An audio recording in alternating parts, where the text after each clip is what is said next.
the Member of Parliament for North East Somerset and a former government minister. For years, I've walked the corridors of power in both Westminster and the City of London. We need to have the arguments, the discussions on how we make it better. Crop failures, famine, war, suffering on a scale completely unimaginable. We are putting the cart before the horse. As Charles I said at the scaffold, he was the true defender of liberty. Yeah, I've completely derailed the conversation. Join me Monday to Thursday at 8 p.m. on GB News, Britain's news channel. GB News has its own late-night paper preview show, Headliners, where comedians take you through the next day's top news stories. You don't have to bother reading the newspaper, we've got it covered for you. Headliners, every night at 11 p.m. and repeated every morning at 5 a.m. We won't send you to sleep like some of the other paper review shows out there. GB News, the People's Channel, Britain's news channel. Join me, Camilla Tominey, on Sunday mornings from 9:30, taking the politicians to task and breaking out of SW1 to see how their decisions are affecting you across the UK. Bursting the Westminster bubble every Sunday morning, only on GB News, the People's Channel. Britain's watching. You've probably seen politicians interviewed 1,000 times, but we do it differently. We find out who they really are, we don't shout, we chat, and hopefully we bring a bit of light, not just heat. Did you know Kate Moss? Apparently. Do you have a pair of jeans or a pair of jeans? No, of course I don't. What would I do with them? My friends are like, oh my God, what's she doing now? Join me every Sunday at 6 for Gloria Meets, only on GB News, the People's Channel, Britain's news channel.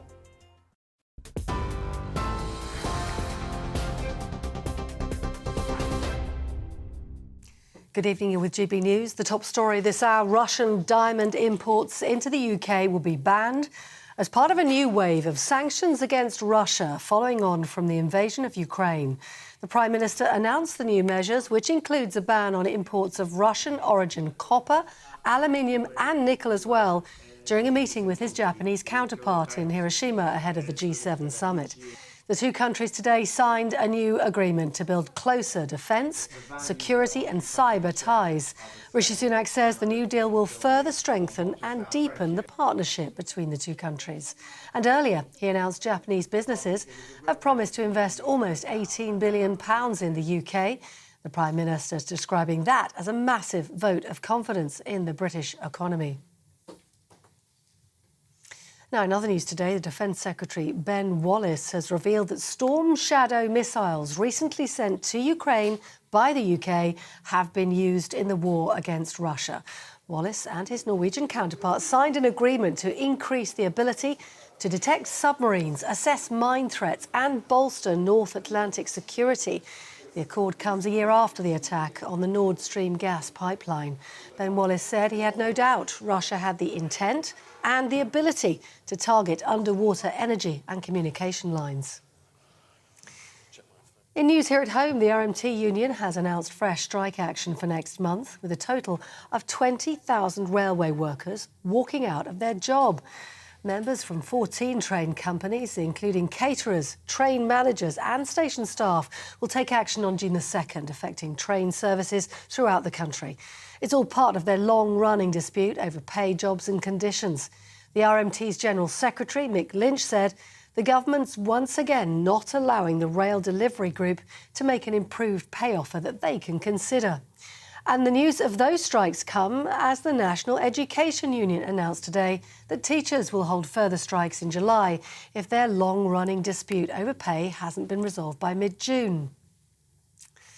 Now, the Environment Agency figures published today showed there were over 300,000 sewage spills in England last year. That's an average of more than 800 every day. Water companies have pledged £10 billion to overhaul the system. Water UK has said the money will be paid up front by investors and then drawn back from consumers by gradually raising bills over the next decade. Water company bosses have apologised for failing to tackle the spills of raw sewage into UK rivers and on beaches. The telecoms giant BT Group has announced it's planning to cut up to 55,000 jobs by the end of this decade. It's all part of the company's plans to reduce costs and digitise its processes, shifting, it says, to artificial intelligence. The BT Group, which employs around 130,000 people at the moment, says it wants to rely in the future on a much smaller workforce. Once its full fibre and 5G network is rolled out, it says it claims it won't need as many staff. And lastly, the government revealed today it spent almost £162 million on the Queen's state funeral and related events. The Treasury says that figure includes security during the period of national mourning, which saw Queen Elizabeth lying in state at London's Westminster Hall. Her Majesty's coffin was also on public display in Edinburgh Cathedral. You're up to date on TV, online, DAB+ radio and the TuneIn app. This is GB News, Britain's news channel.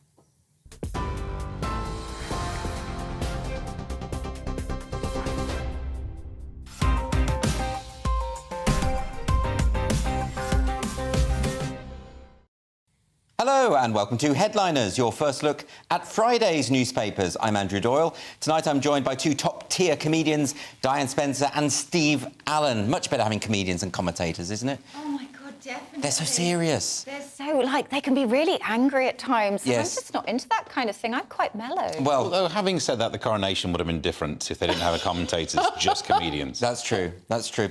We're going to quickly have a look at Friday's front pages before we crack on. We'll start with the Daily Mail, which is running with, is this the start of the great AI jobs bloodbath? It's quite extreme. The Telegraph is going with net zero drive will add £120 to energy bills. The Guardian, fresh sanctions against Russia as PM seeks to rally support for Kyiv. The Mirror, Mummy, am I dying? So that's a story about another victim of the dangerous dogs epidemic, and the Metro has £10 billion dirty trick. This is water firms. They're addressing the problems of the sewage spills. They're going to get the customers to pay the bill. We're going to cover that in a moment, obviously. The Express, confident Rishi, I'll be PM for years. Not so sure about that, but those were Friday's front pages.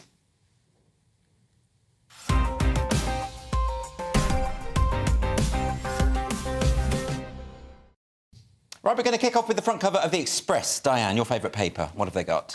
Well, yes. I mean, Rishi Sunak is confident to stay Prime Minister as he promises to continue, quote, good progress. And he says, I'll be PM for years. This is like when Jo Swinson of the Lib Dems said she would be Prime Minister.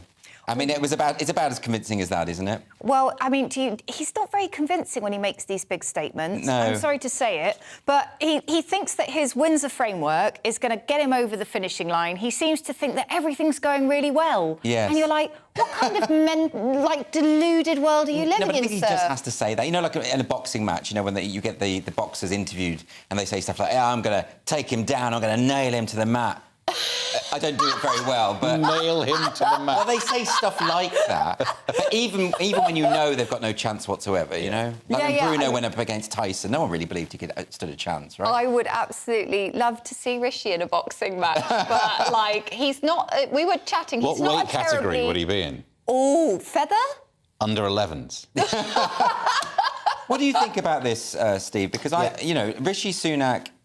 He said during his campaign against Liz Truss, do you remember he was saying he liked being the underdog and you should never underestimate the underdog? But really, given the local election results, he's not really the underdog, he's more like a beached haddock. Or like one of those little dogs in a handbag. Yeah, a lapdog. His wife's handbag, right? Oh, goodness me. Steve, your thoughts? It's a waste of paper, putting this on the front page. No, because, of course, you're right, he has to say it, not only because you have to pretend you're going to win, but imagine the savaging he'd get if he said, well, I'm not sure about this one. Then he would lose the election. The honesty would be amazing. Guys, I don't think I've got a chance, but I'm going to go for it anyway. That would be amazing, wouldn't it? But then, this is sadly, politics can't work when honesty is in the room.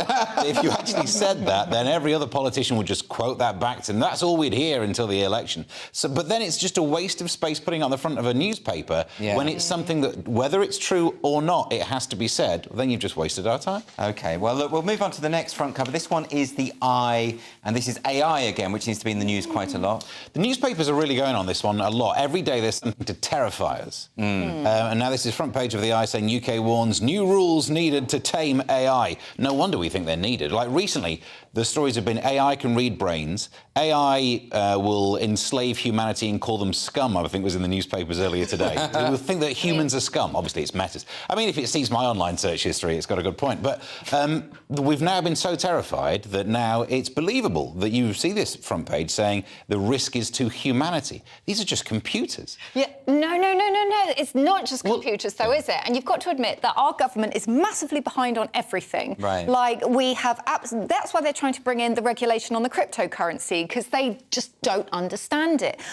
We need to have our own team of white hat hackers to fight against other countries that have got their whole team of hackers, like North Korea and the Lazarus Group. There's a lot of there's high stakes when it comes to computer warfare. Massively so. I mean, Steve, to say it's just computers. Well, no, as I was about to finish on that point. Oh, sorry. I beg your pardon. No, that was it's my really fault. scary that, you know, it's surprising that these are just computers. Normally it's viruses or whatever that kill us. But this should be comparable to... Remember when stem cell technology was in the news all the time? Yes. And people said we need rules in because these biologists could then play God and create kind of any animal. Well, the same is now becoming true of computer scientists. Before, they've just been the kind of people you get to sort out your router. And now this will change. But isn't it slightly different insofar as scientists are still human beings and therefore they have human ethical values, or are meant to?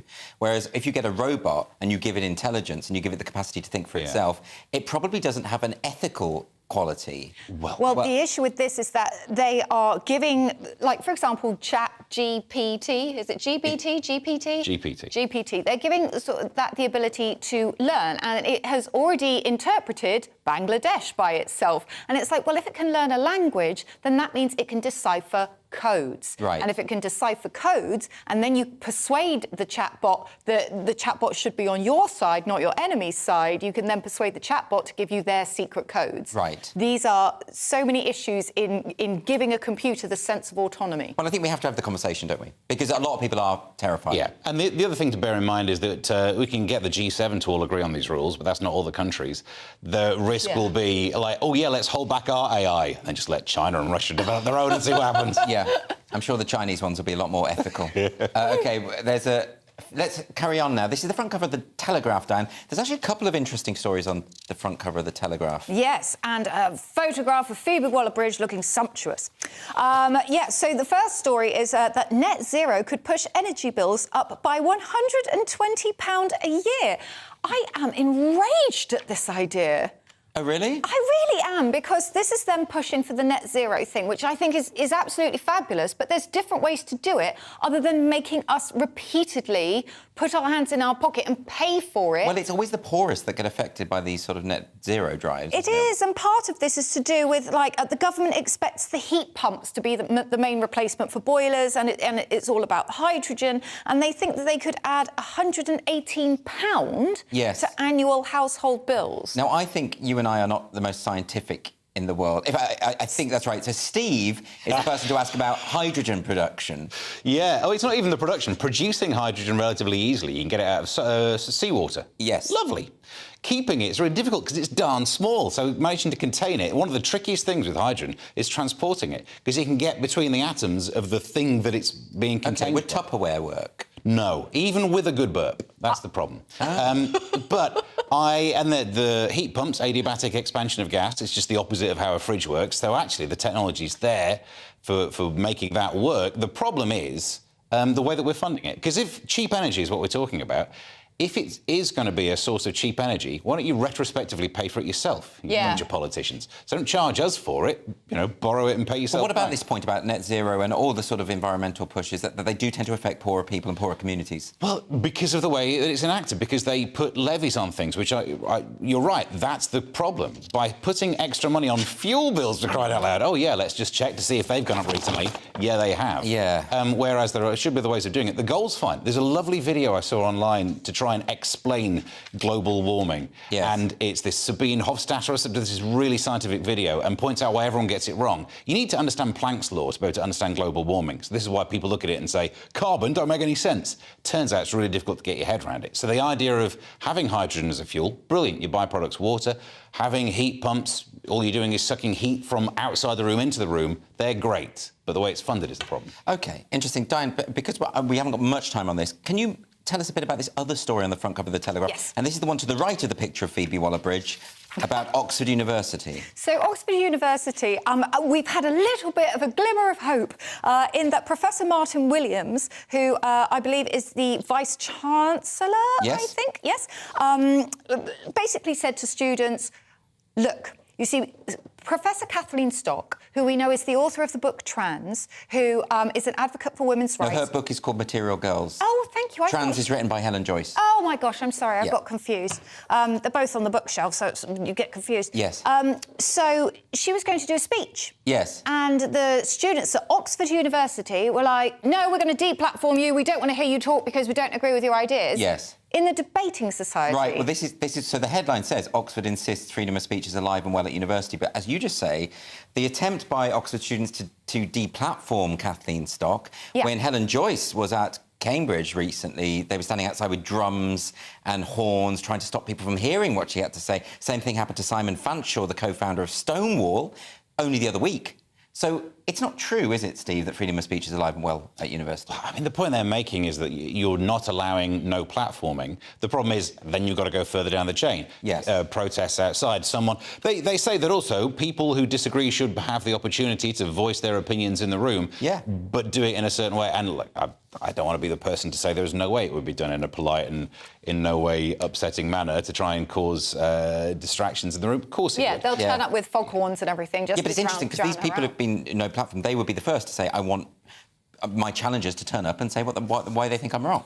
So, you know, but just blaring horns and banging drums, it's like what children would do. Yes, but weirdly, I just don't want to hear any other point of view but the one that I already want, and that is ridiculous. Absolutely. OK, we're going to move on just very quickly, Steve, because I don't think this requires much time. The front cover of the Daily Star. I was doing an in-depth, it's a fashion piece. Previously, they said that vests, as in like the die-hard style vests, were fashionable, which was amazing. Yes. And now Y-fronts are trendy again. Sales of Y-fronts that your granddads used to wear, not those particular ones. It turns out, they're on the up because they're fashionable. Why are they on the up? I mean, fashion, how can you really define why it's... Well, fashion moves in 20-year cycles, so whatever was... No, this is true. If you want to know what's fashionable, pick up a Vogue from 20 years ago, look at what's in it, that's what we've got right now. Did they have pants in Vogue 20 years ago? Just oh, my God, of course we had pants. No, but were they on show? Other than Superman, back then, surely everyone's pants were on the inside. Well, 20 years ago was, what, 2003? Yeah, we had a lot of pants. I was thinking of the 70s. Diane, are flared trousers going to come back? Well, let's have a think. If they were in the 1970s, then they were, again, 1990s, but they came back as bootleg cut. Yes. And then, so, from that 2010s, we had them. We went to the wide leg in the 2010s. So, no, I think we need another couple of years before we get flares. Your knowledge is incredible. What about Elizabethan fashions? Where's the cod and the ruff? The cod and the ruff? As in the cod piece and the ruff. I want those to come back. He wants a bit of cod piece? Yep. Wants a bit of ruff. OK, that is... That is enough of that nonsense. Stay tuned, though, for the next section. We're going to be discussing the full cost of Queen Elizabeth's funeral, TikTok finally being banned, and how the AI takeover has already begun. See you in 2. It's all about family, being in people's living rooms, all the interaction and getting to know who our viewers and listeners are. When I was young, my dad used to say, Nana, stop arguing. I wanted an outlet that would enable me to give my opinion. People are going through a really hard time right now, and I know that you don't feel like you're being listened to by the establishment. I came to GB News because it's the People's Channel, and I want the audience to have their say on the events of the day. We're dynamic. We do something different. Democracy shows that the wisdom of the nation is in its people. I get to travel to find out what the story is from a personal perspective. The British people aren't fools. We know when we're not being told the full story. We've got to work out how Britain moves forward from this. It's the best country in the world. The establishment had their chance. Now we're here to represent your views. Britain's watching. Britain's watching. Britain's watching. We're proud to be GB News. The People's Channel. Britain's news channel. So Jubes and Kerr, we tackle the issues of the day with real, robust debate, both sides of the fence, battling it out with me in the middle with my forthright opinions and views. And often really interesting things happen because you start with a position and then by the end of the debate you find actually, well, I might not have thought about that one. What we need in this country is 2 new political parties. You should maybe think about doing a 2024 calendar. I'm Michelle Dewberry and I'm keeping you company right through until 7 o'clock this evening. GB News, the People's Channel, Britain's watching. Join us every night on GB News at 11 p.m. for Headliners, which is 3 top comedians going through the next day's news stories, which is exactly what you need, because when the establishment has gone crazy, you need some craziness to make sense of it. So join us 11 p.m. every night on GB News, the People's Channel, Britain's news channel. Join me, Camilla Tominey, on Sunday mornings from 9:30, taking the politicians to task and breaking out of SW1 to see how their decisions are affecting you across the UK. Bursting the Westminster bubble every Sunday morning, only on GB News, the People's Channel. Britain's watching. I'm Andrew Doyle. Join me at 7 o'clock every Sunday night for Free Speech Nation, the show where I tackle the week's biggest stories in politics and current affairs with the help of my 2 comedian panellists and a variety of special guests. Free Speech Nation, Sunday nights from 7 on GB News, the People's Channel, Britain's news channel. I'm Mark White. As GB News Home and Security Editor, I cover those key issues that are so important to you. Our authorities, our communities doing all they can to combat violent crime. With the public services under unbearable strain, why are we still failing to control our borders? Defence, the first priority of any government, has been continually hollowed out. Can we trust our politicians to protect the armed forces? Join me, Mark White, on GB News.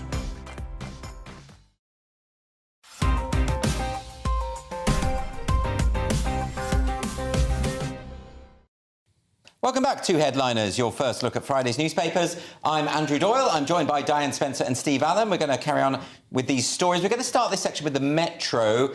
Looks very much like our water bills are increasing, Diane, like every other bill, I suppose. Every other bill. Water bills will rise, quote, for a century was one of the quotes, but this one is the £10 billion dirty trick. And what do they mean by that, Diane? So what is happening is that Ruth Kelly, the chairman of Water UK, has given us a little bit of a plumber's estimate. She's kicked the pipes and she said that in order to clean up the sewage, yes, that the 12 water companies that run all the water in the UK have been pumping onto our beaches. Yes.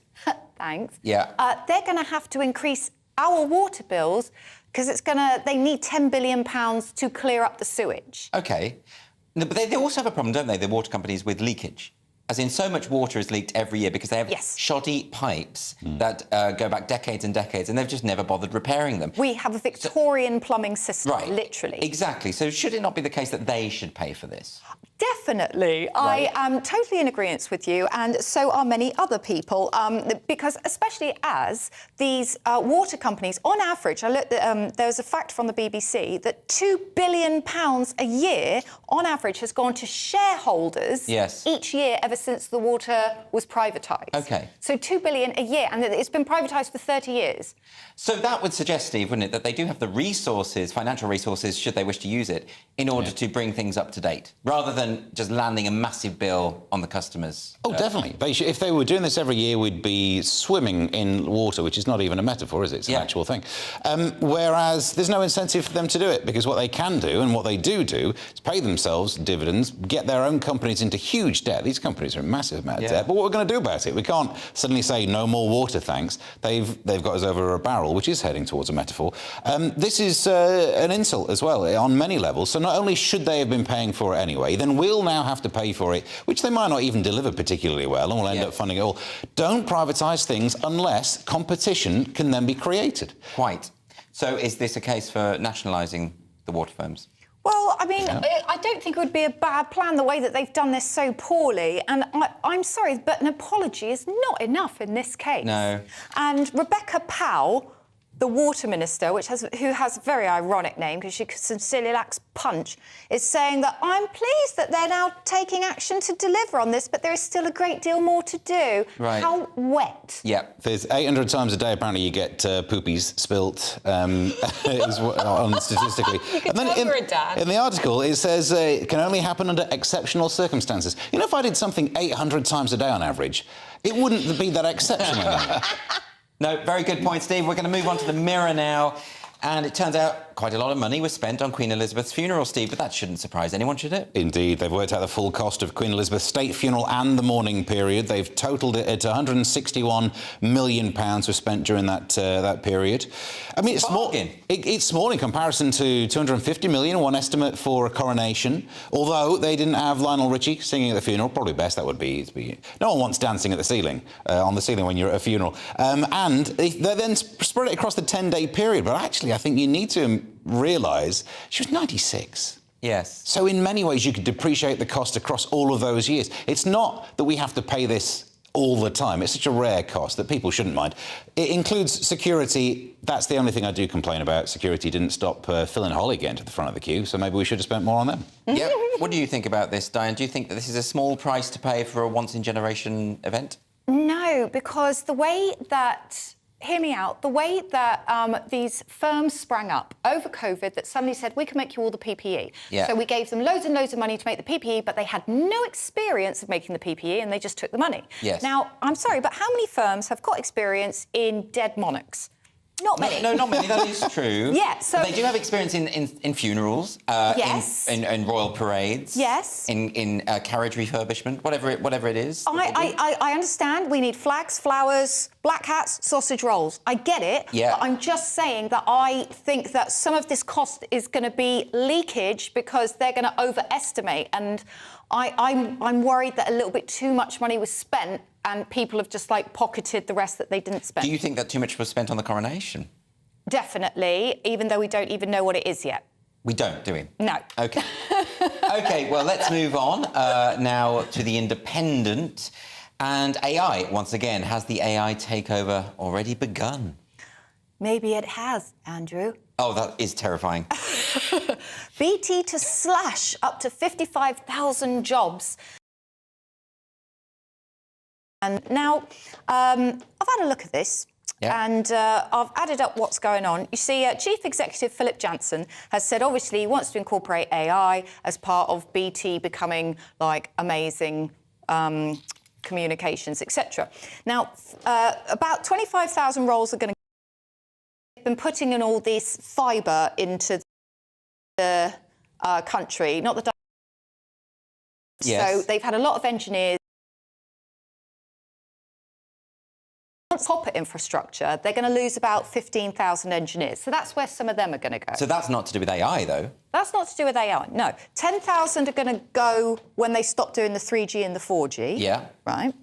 And I think the other 10,000 possibly... You know when you see people working on, like, communications lines, there's always 3 people doing something and somebody just stood there holding a cup of tea. I think 10,000 of them are going to go. But what you seem to be suggesting is that these jobs aren't necessary anyway, so that we would lose them with or without AI. They are... I am saying that The Independent is being a little bit hyperbolic here. But there is a serious concern about... I mean, not just in terms of, BT. We had these similar concerns. Lots of call centres became sort of located in India, but at least in that case, the people in India were getting jobs. Yeah. Well, now if you have people being replaced by robots and machinery... There's so many jobs, Steve, that could go to AI, surely. Yeah, I mean, the jobs that are being replaced are call centres, and also the thing when you're on a website and the chat box appears and you can chat and interact, that will be AI. They already do it, and then quite early now it hands you over to a real person. Well, is that not a real person when you do this? No. Wait, I've had long conversations with those people. Oh, dear.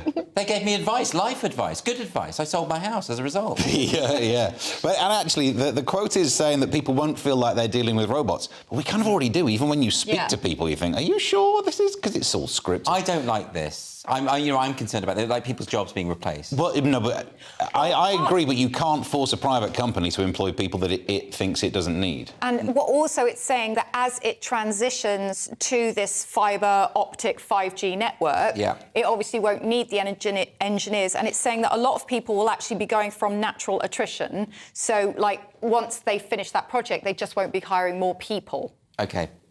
Yeah, OK, well, we'll see where this leads. The Times next, and it seems that TikTok has finally been banned in a US state. Steve, there are security concerns over TikTok. I think that is a legitimate thing to say, isn't it? Yes, the high-tech area of Montana has banned TikTok, or it will ban TikTok. It's becoming the first US state to ban it outright. So this is not just saying the officials can't have it on their work phone. They will be banning it from the public.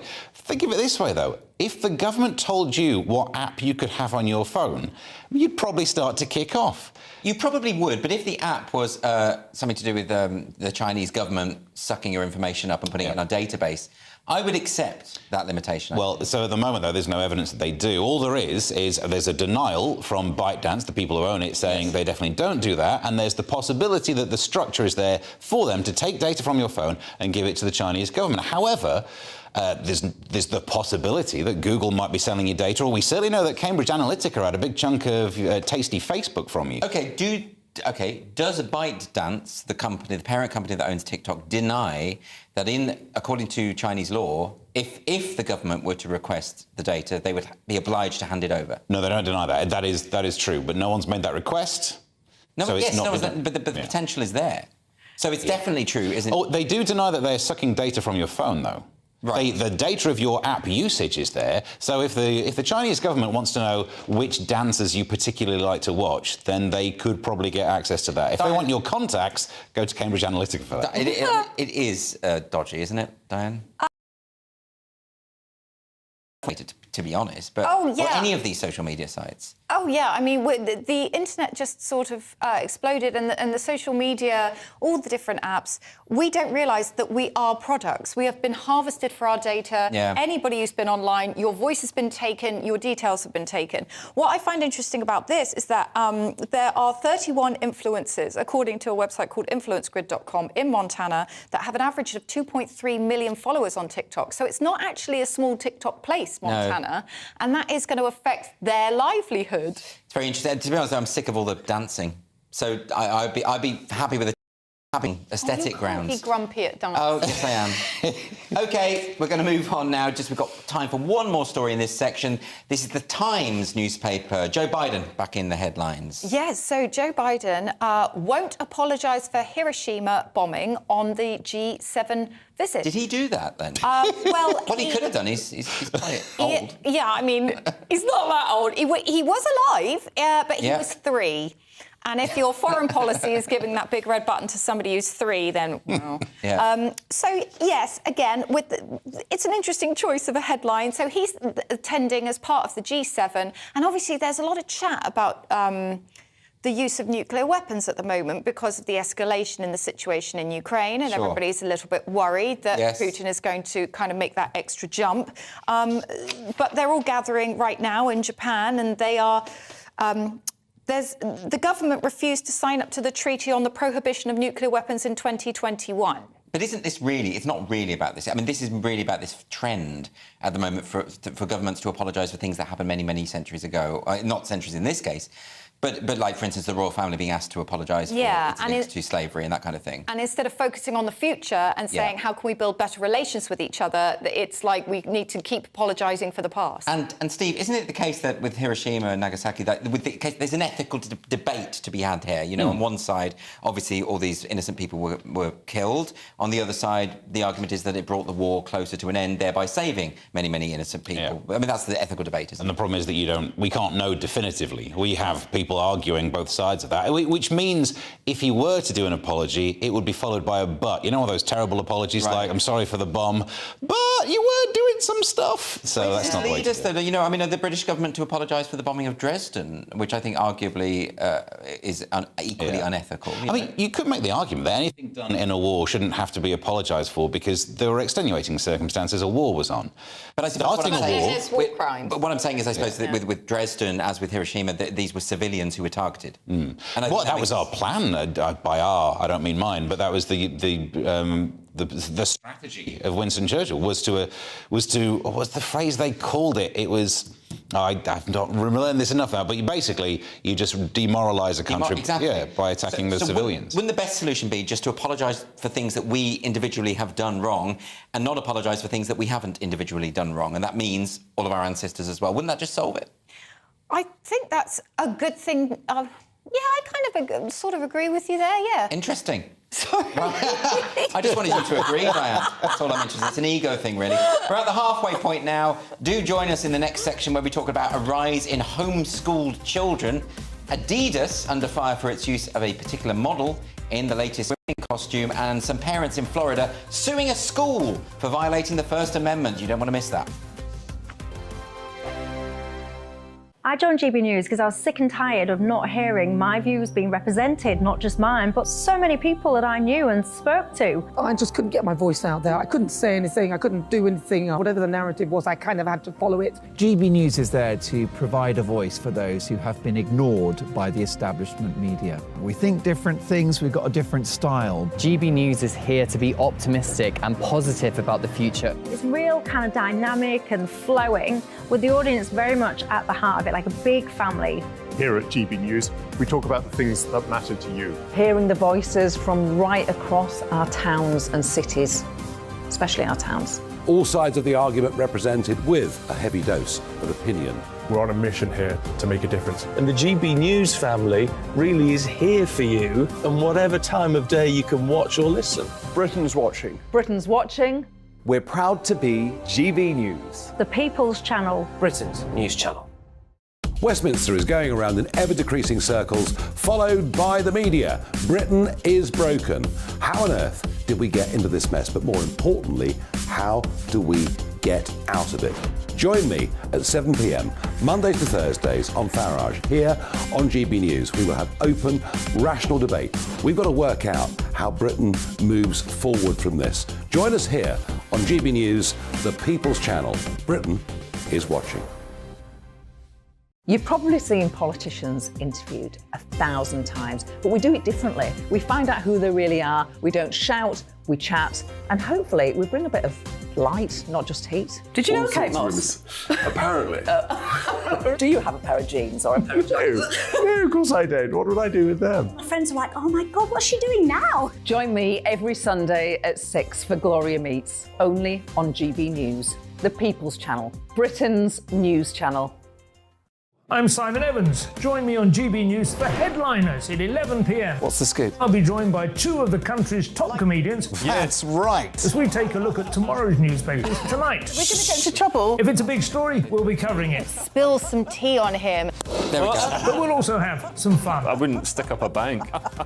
My father didn't love me. So anyway. Headliners every night from 11 on GB News, the People's Channel, Britain's news channel. Monday to Thursday, 9 p.m. till 11 p.m. Join me, Dan Wootton. I'll bring you the sharpest takes and hottest debates. Do you not believe in prisons? I don't believe in prisons. I'm completely stunned. I guarantee you there'll be no spin, no bias, no censorship. I actually was personally quite offended by it. And no reason to go to bed. So I guess they've always been quite woke. That's Dan Wootton tonight on TV, radio and online. Monday to Thursday from 9 p.m. till 11 p.m. on GB News. The People's Channel, Britain's news channel.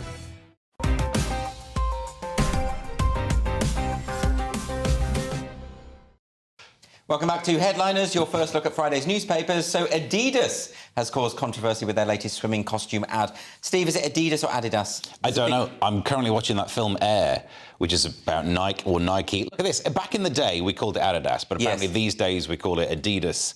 But in that film, set back in the day, they're calling it Adidas. It bothers me.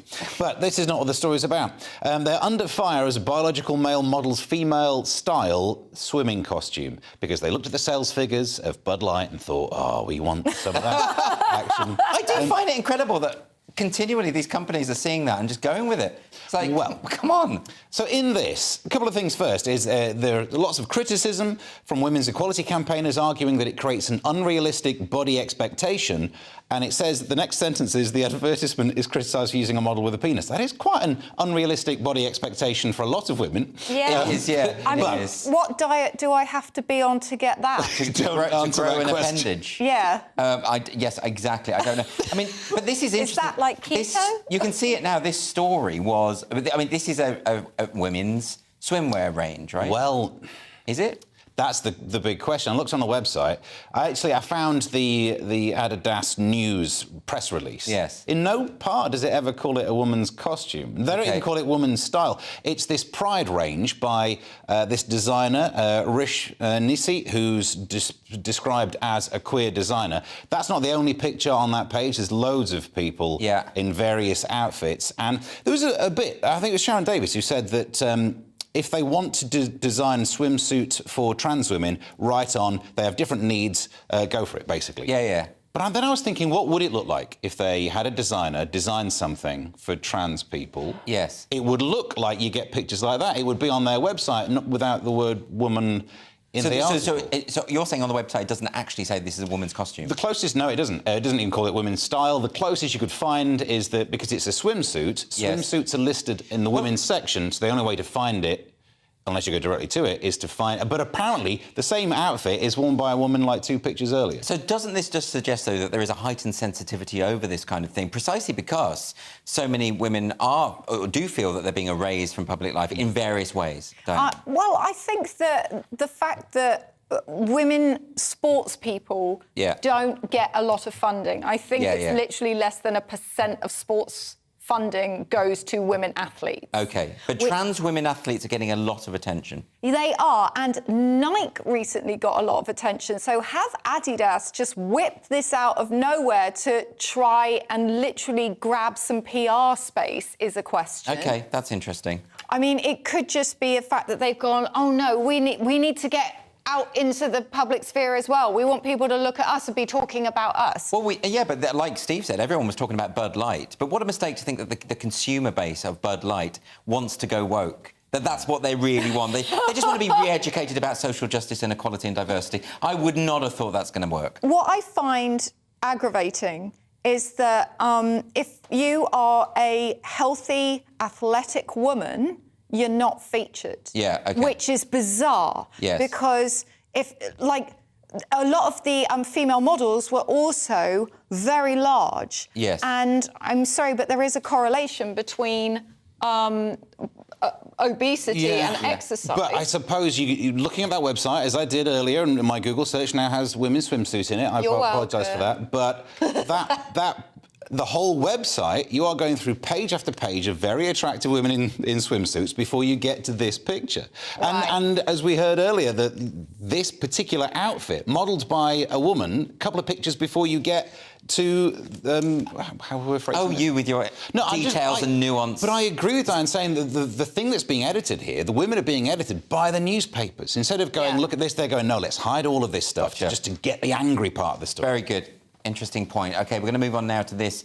From the Daily Mail, a school in Florida facing legal action for breaking the First Amendment. Diane, you're going to have to talk us through this. So, Penguin Random House, its authors and Florida parents sue school district for violating the First Amendment by removing books dealing with race and LGBTQ issues. So, you have two sides to this argument. You have got the Florida governor, Ron DeSantis. Yes. And he's a candidate for the 2024 Republican presidential nomination. And he wants to restrict children's access to certain books. Yeah. And he wants access to books about being a trans child or being a gay child. He wants to restrict access to those books. Yes. In public libraries. And on the other side, you have sort of Penguin Random House. You have authors who who identify as queer and non-binary. You also have authors of mixed ethnicities on the other side, and some parents suing the school district for agreeing with Ron DeSantis and taking some of these children's books out of the library. But isn't it the case? I mean, it's a bit confusing in some ways because the Republicans' defence on this is that they've issued an edict sort of saying books that are sexually explicit, for instance, or books that push a particular ideology to children, those ought to be removed. But what gets caught up in this is works of fiction, like this book, The Bluest Eye, by Toni Morrison. Now, Toni Morrison is a fantastic author, and the idea of removing her books from the library would make me very disturbed in a way that removing a sexually explicit book from a library for kids doesn't make me particularly disturbed. Steve, what do you think of this? Yeah, I see the point. This is the two sides of this war are, we've got culture war versus freedom of speech. Yeah. So it is going to be the grey area in between, because then you need to define what is sexually explicit. And it should be objective, but it's not, because people You know it when you see it. Yeah. You know, and that is, I know that's a cliche, but it's true. I mean, I've seen some of the images of some of the books that were removed, and it's a kind of, I mean, it is pornography. But do you not think, you know, when you see it also has an area that is subjective? Because some people will disagree. So unless there is something that everyone who looks at it will definitely agree, then you've got... And what about the question of ideology? So, for instance, if there was a book which was effectively saying, aimed at young children, aimed at 5, 6-year-olds, teaching them that Marxism is the only way to think about the world and everything else is evil, wouldn't you say that there's a case for not including that in a school library? Certainly adults should be able to read whatever they want, but isn't there a case for that? I don't know, I'm more likely to agree with the case in not teaching things to children, but restricting access to books. What about what about the Protocols of the Elders of Zion? In a children's library? Yes. Well, is it a children's book? No, but Toni Morrison's The Bluest Eye is not a children's book either. I mean, I think the point is that we all sort of understand when it comes to children, there are lines that we draw, even as free speech absolutists, which we don't draw for adults. I think that's a fair distinction to make, isn't it? It is a fair distinction because it's OK for adults to explore things because you hope that an adult possesses a certain amount of critical thinking, a certain amount of experience.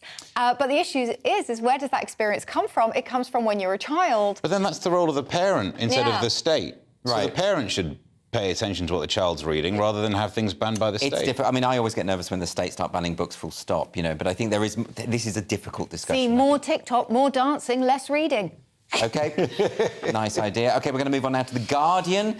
Kids have it better than adults when it comes to money. Steve. Yes, they've got an 11% pay rise in pocket money. 11%? I mean, that's mad, isn't it? The news story says it's better than inflation. It's better than nurses. It's better than doctors. Wait for this. It's better than the teachers teaching the kids who've just got an 11% pay rise. The thing is, though, if you're only getting, like, threepence a week, it's easy to get an 11% pay rise. It's not that easy, because the parents are under the...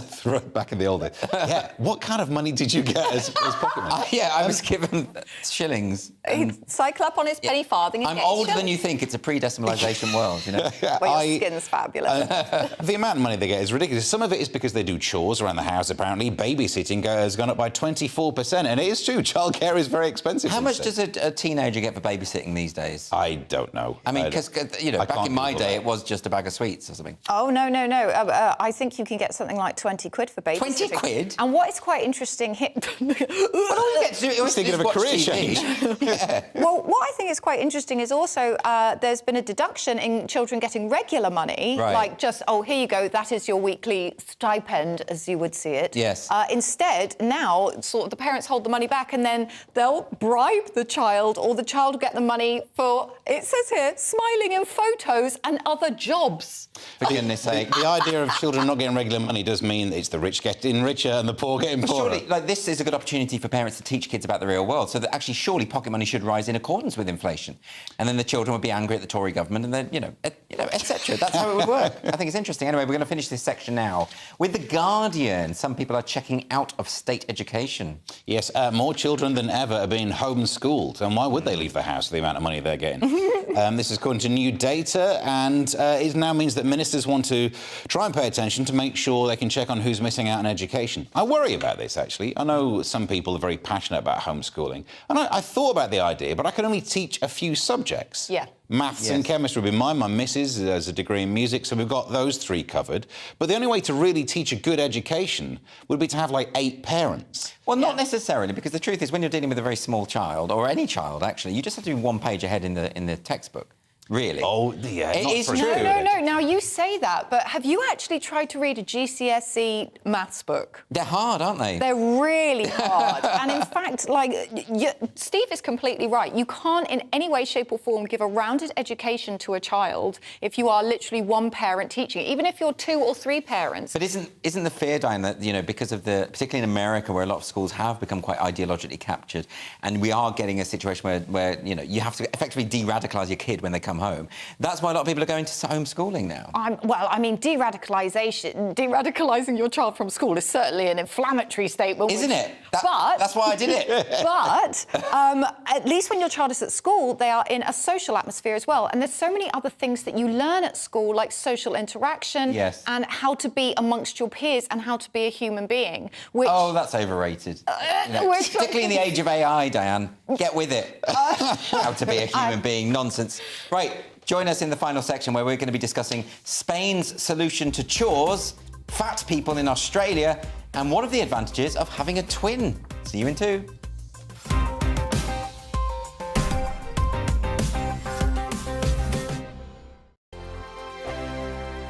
Monday to Thursday nights on GB News. At 6, it's Dubes & Co. 7 o'clock, Farage. At 8, join Jacob Rees-Mogg. And at 9, Dan Wootton Tonight, followed by Headliners. On TV, radio and online. This is GB News.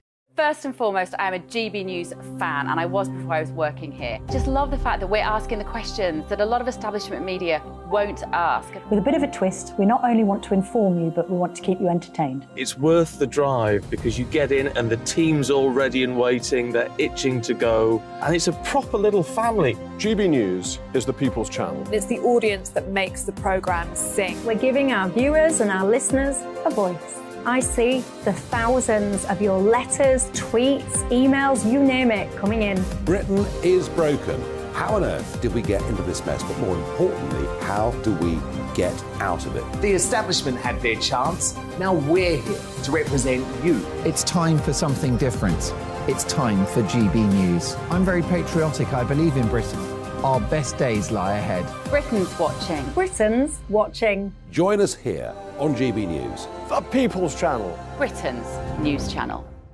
Join me, Patrick Christie's, Monday to Friday, 3 till 6. We tackle the day's news agenda like you've never seen before. It's high tempo, high octane, the most controversial topics, and the best guests. You will not be able to take your eyes and ears off it. I'm not afraid to ask the questions that you really want answered. 3 till 6 p.m, Monday to Friday on GB News, the People's Channel, Britain's news channel. GB News has its own late-night paper preview show, Headliners, where comedians take you through the next day's top news stories. You don't have to bother reading the newspaper, we've got it covered for you. Headliners, every night at 11 p.m, and repeated every morning at 5 a.m. We won't send you to sleep like some of the other paper review shows out there. GB News, the People's Channel, Britain's news channel. Start the day with GB News. We catch up on all the big stories you didn't hear the night before. And take a look at what the world's talking about this morning. That's right, Monday to Thursdays from 6 o'clock. It's Breakfast with Eamon and Isabel. Straight after breakfast, join us, Bev Turner and Andrew Pearce. We're going to take you through till noon.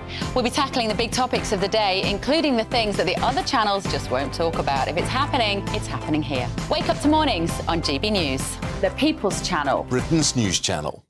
I'm Jacob Rees-Mogg, the Member of Parliament for North East Somerset and a former government minister. For years, I've walked the corridors of power in both Westminster and the City of London. We need to have the arguments, the discussions on how we make it better. Crop failures, famine, war, suffering on a scale completely unimaginable. We are putting the cart before the horse. As Charles I said at the scaffold, he was the true defender of liberty. Yeah, I've completely derailed the conversation. Join me Monday to Thursday at 8 p.m. on GB News, Britain's news channel.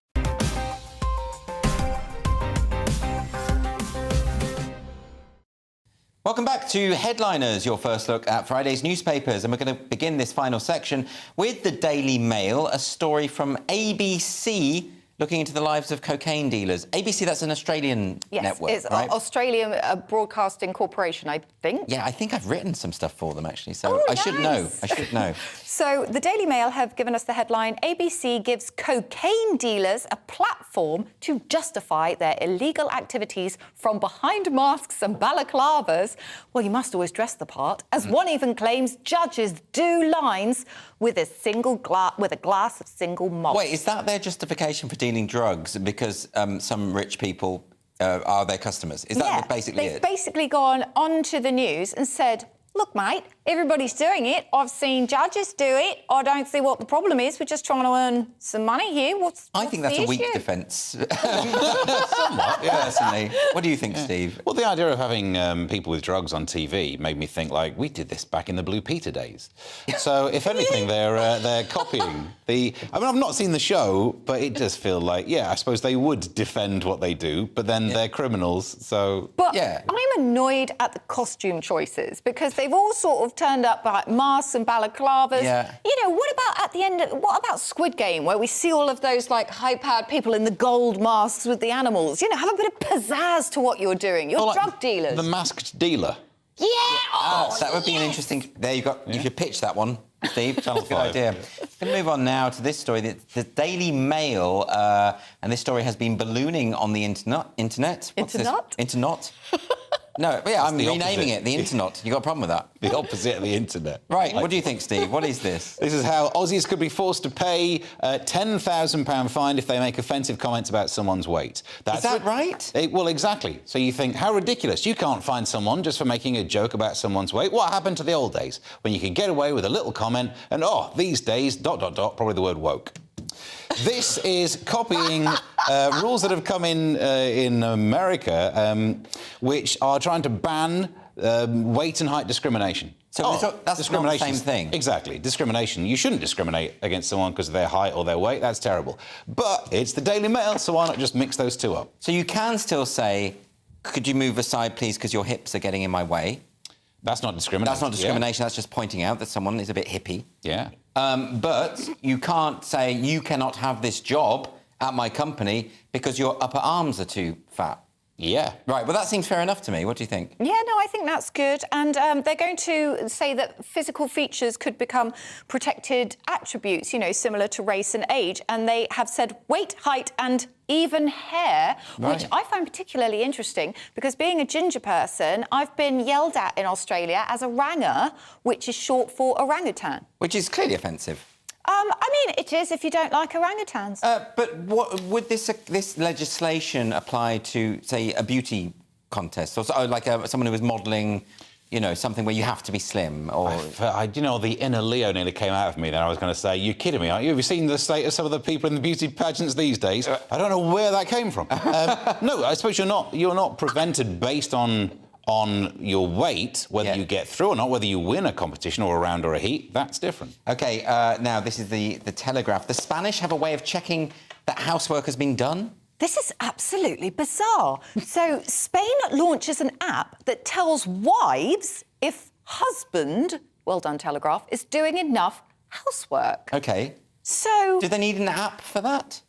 I mean, you can tell when the housework is not being done. Yes. Because it's visually available to you. The information is there. Diane, is this not quite patronising to women to suggest they need an app to be aware of what's going on in their own home? I mean, clearly so. I mean, are there blackouts, like the power blackouts in Spain? Can they not see the electricity down? Can they not see inside the house? This reminds me a little bit of when the BBC promoted this app for women, business women in meetings, to tell them if they hadn't spoken enough in the meetings, to sort of give them a little nudge saying, the men are talking too much, so you should... It was like the opposite of feminism, masked as feminism. Wow, yeah, no, I just tend to use my ears. Ears? That's novel. So it's very, very strange. I mean, what is interesting is that it's being brought in by this government because they're saying that 50% of women are doing the majority of the housework and only 4% of the men are doing it. But I will say, right, you're a team. Like, Yes. what if the bloke's outside doing the gardening, and what if the men are doing 50% of the gardening and only 4% of women are doing the gardening? Do you do it quickly, Steve? Quickly, the whole thing seems like it needs a Pathé News. Ladies, so you're not speaking enough. But this is ridiculous because, yeah, you're right. Be a team, negotiate rather than be beaten around the head by some app stats. OK, so we're nearly over now, so let's have another quick look at Friday's front pages before we finish. The Daily Mail is going with, is this the start of the great AI jobs bloodbath? The Telegraph has net zero drive will add £120 to energy bills. The Guardian is running with fresh sanctions against Russia as PM seeks to rally support for Kyiv. The Mirror, mummy, am I dying? Metro, £10 billion dirty trick. And The Express, confident Rishi, I'll be PM for years. That's all we've got time for, but do join us for Headliners, same time tomorrow, 11 o'clock. Farewell for now.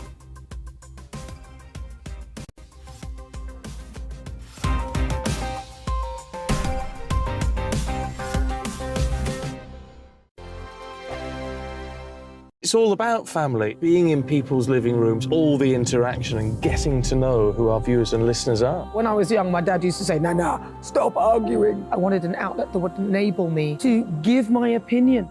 People are going through a really hard time right now, and I know that you don't feel like you're being listened to by the establishment. I came to GB News because it's the People's Channel, and I want the audience to have their say on the events of the day. We're dynamic. We do something different. Democracy shows that the wisdom of the nation is in its people. I get to travel to find out what the story is from a personal perspective. The British people aren't fools. We know when we're not being told the full story. We've got to work out how Britain moves forward from this. It's the best country in the world. The establishment had their chance. Now we're here to represent your views. Britain's watching. Britain's watching. Britain's watching. We're proud to be GB News. The People's Channel. Britain's news channel. So Dubes & Co, we tackle the issues of the day with real robust debate, both sides of the fence, battling it out with me in the middle with my forthright opinions and views. And often really interesting things happen because you start with a position and then by the end of the debate you find actually, well, I might not have thought about that one. What we need in this country is two new political parties. You should maybe think about doing a 2024 calendar. I'm Michelle Dewberry and I'm keeping you company right through until 7 o'clock this evening. GB News, the People's Channel, Britain's watching. Join us every night on GB News at 11 p.m. for Headliners, which is 3 top comedians going through the next day's news stories, which is exactly what you need because when the establishment has gone crazy, you need some craziness to make sense of it. So join us 11 p.m. every night on GB News, the People's Channel, Britain's news channel. Join me, Camilla Tominey, on Sunday mornings from 9:30, taking the politicians to task and breaking out of SW1 to see how their decisions are affecting you across the UK. Bursting the Westminster bubble every Sunday morning, only on GB News, the People's Channel. Britain's watching.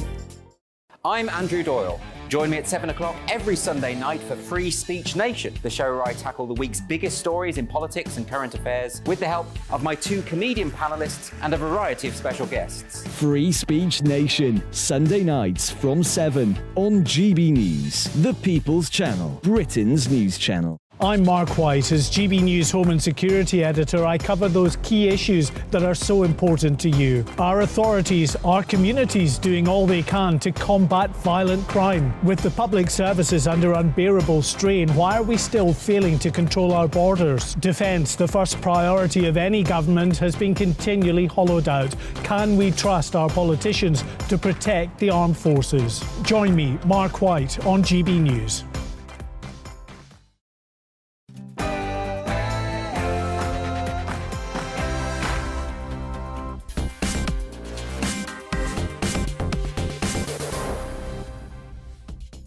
Good evening. Tonight we'll ask, why is there no real opposition to Rishi Sunak when he refuses to give us a number that mass immigration should run at coming into Britain, as big figures coming out next week suggest the records will go to absolutely huge proportions. We'll also talk about the worsening obesity crisis, its impact on the NHS, and whether anything effective can actually be done. We'll debate, should the police wear facial recognition cameras on their person as they patrol our streets? And I'll be joined by George Groves, former world super middleweight boxer boxing champion for Talking Pints. But all of that comes after the news with Polly Middlehurst.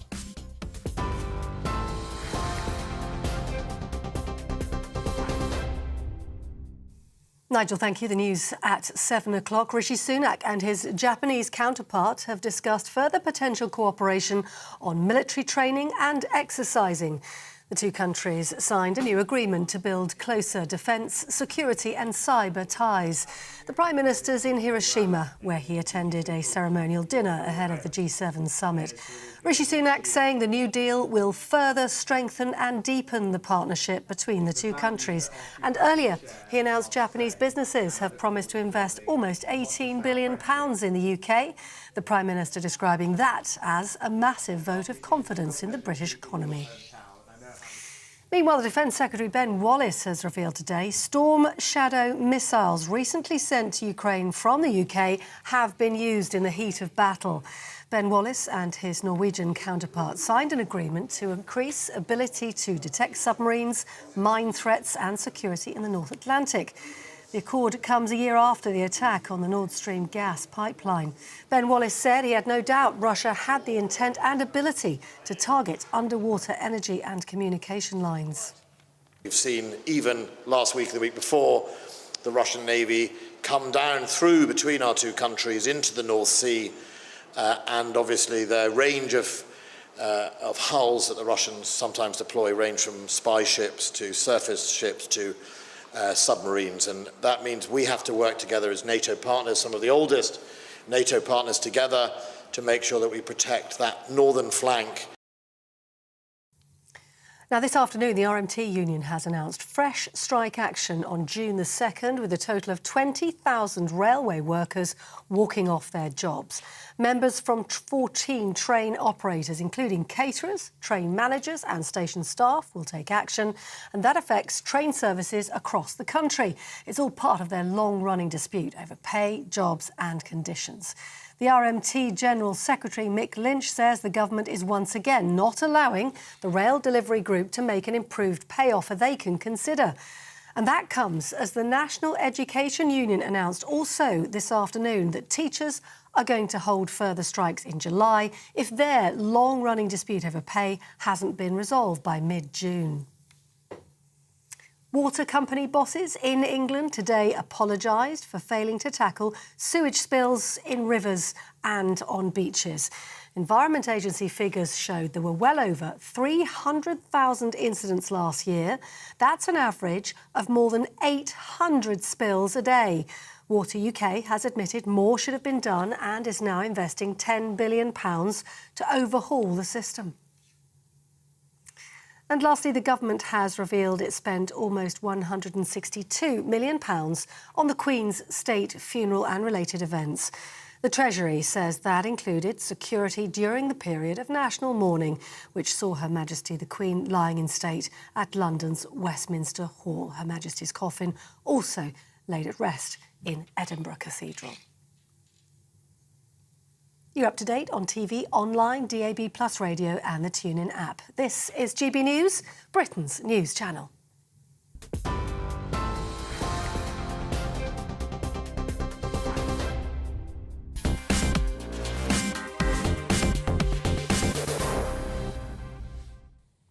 Good evening. So Rishi Sunak, our Prime Minister, is in Hiroshima in Japan. He's there for the weekend for the big G7 summit. It's the first G7 summit he will have